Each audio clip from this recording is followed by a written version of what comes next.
والله فضل بعضكم على بعض في الرزق فما الذين فضلوا براد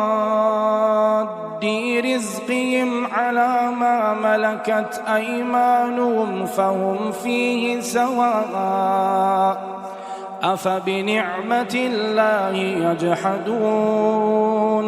والله جعل لكم من أنفسكم أزواجا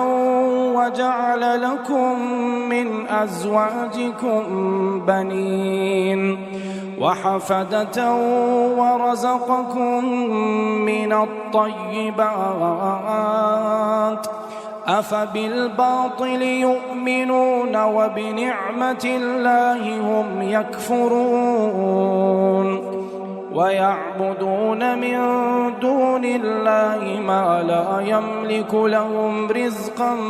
من السماوات والأرض شيئا ولا يستطيعون فلا تضربوا لله الأمثال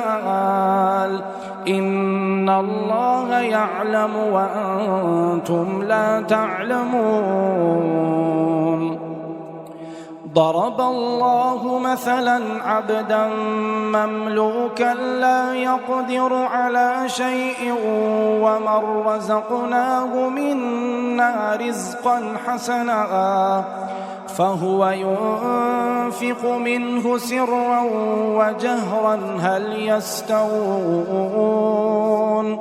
هل يستوون الحمد لله بل أكثرهم لا يعلمون وضرب الله مثلا رجلين أحدهما أبكم لا يقدر على شيء وهو كل على مولاه أينما يوجهه لا يأتي بخير هل يستوي هو ومن يأمر بالعدل وهو على صراط مستقيم